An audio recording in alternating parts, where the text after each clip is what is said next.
Have you ever walked into a place that used to feel special and then you realize something's missing? It just doesn't feel special anymore. Well, if you've seen the news recently, Cracker Barrel, they're ditching the rocking chairs. McDonald's forgot the magic for kids a long time ago, and Chuck E. Cheese has already packed up the band.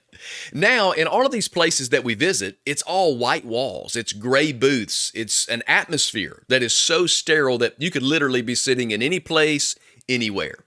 And so this is the question that I want to explore today.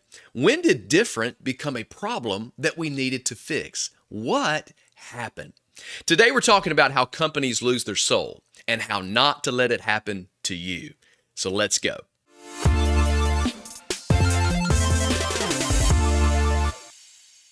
So I've got some bad news. Maybe you've already heard, but Cracker Barrel, they're trading the old country store for a more sleek and modern vibe.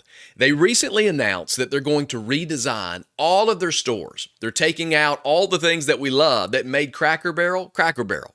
It's being replaced with modern booths, sleek white walls, and brighter lights. And the most noticeable difference is the absence of all the random wall decorations, which, by the way, were unique to every individual store. One TikTok user posted the inside of her local Cracker Barrel in Tennessee. She captioned the video, "When Cracker Barrel took away the last piece of nostalgia that you had left." And I think that is a big statement. Take a look at this. I don't like it, I don't like it, I don't like it here. You wouldn't like it, nobody likes it, nobody likes it here. But let's be honest, Cracker Barrel isn't the only one. Many have gone long before them. McDonald's did it. I can remember as a kid, those golden arches, they used to represent something that was just magical. You passed a McDonald's and you couldn't wait to go in because they had the play place. They had Ronald McDonald, all the characters and the toys and all of the fun play. It was designed for kids. Now you walk in and it just feels like a bank lobby. Chuck E. Cheese is another great example of this. As a child, I had so many fun birthday parties for myself and for friends, all at Chuck E. Cheese, or my location as a kid was Showbiz. And so when I took my son just a few years back for his 5th birthday, I was shocked and disappointed at the difference. I mean, where was the animatronic band? Where was the ball pit? Where were the tubes and the tunnels? The Showbiz pizza nostalgia of when I was a kid that made it amazing, it was gone. It was literally just gray and white walls, a few normal video games, and the same old mediocre pizza. And of all of these examples, and there are so many more, by the way, of all these examples, they all have the same thing in common. Here's what happens. Corporate decided that they needed to modernize. They needed to abandon what made them meaningful. They managed to strip away what people were emotionally connected with. And I get it. Maybe the buildings are easier to clean. Maybe they're easier to maintain. But to me, they're just harder to love. See, when a brand loses its soul, it becomes a commodity. In other words, you could be in any building anywhere. It just all feels the same.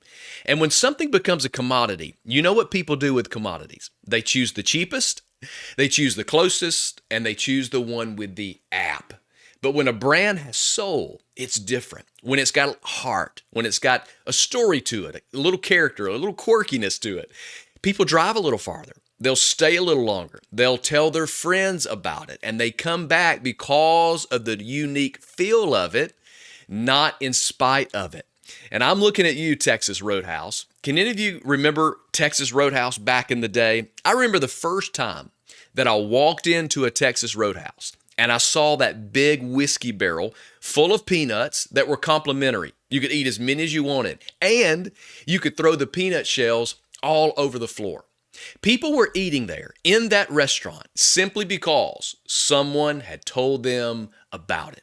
They said, "You're not going to believe they give away peanuts and you just throw them on the floor." If you've never experienced it, it was amazing. It was the most creative and genius marketing back in the day.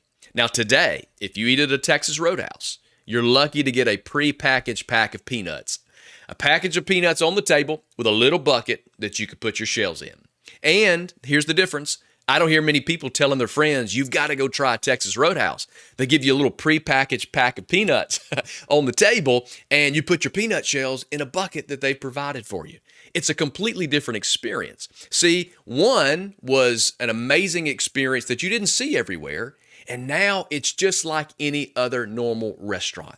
The difference is the experience, the soul of the organization. It was all the same food, it was all the same service, but there's the soul of it that is now missing.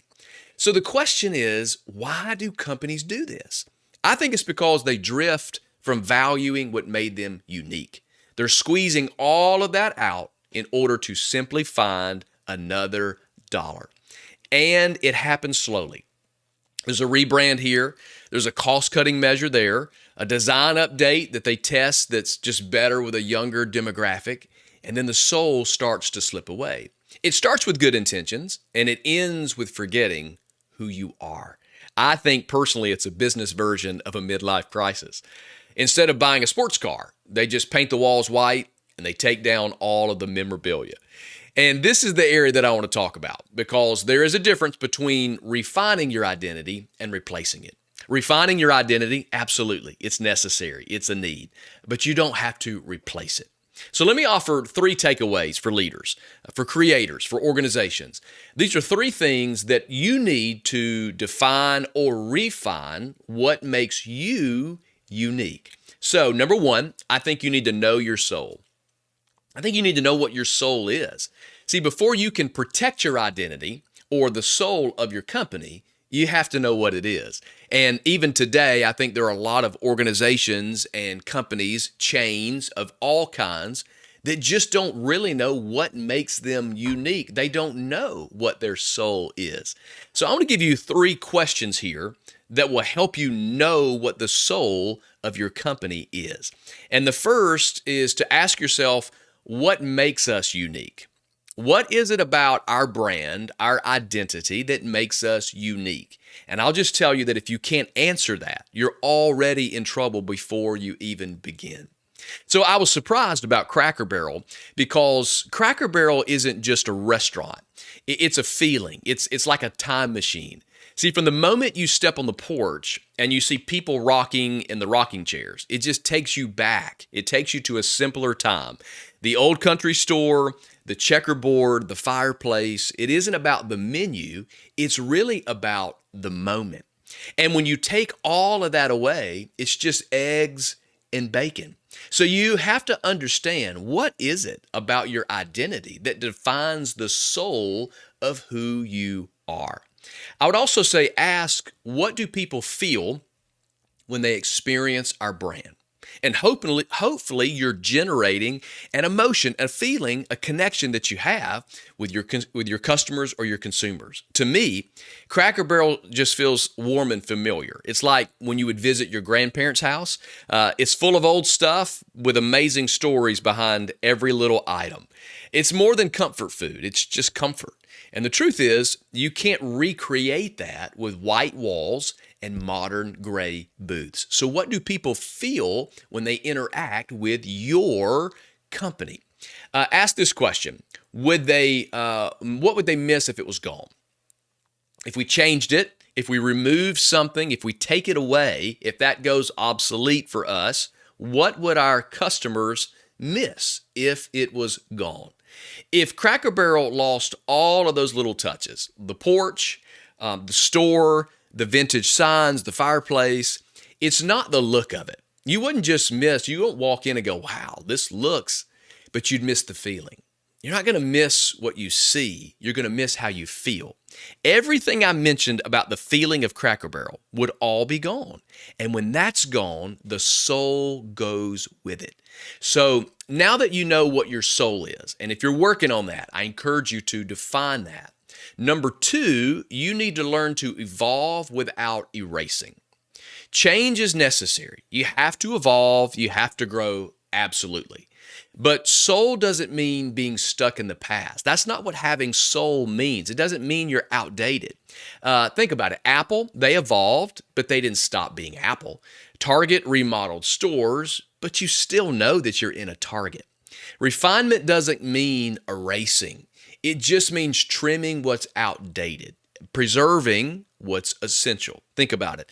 Refinement, changing, evolving. It's not erasing all that you are. It's not taking away what makes you special, but it is trimming what's outdated. But while you trim, preserve what is essential. Preserve what's important.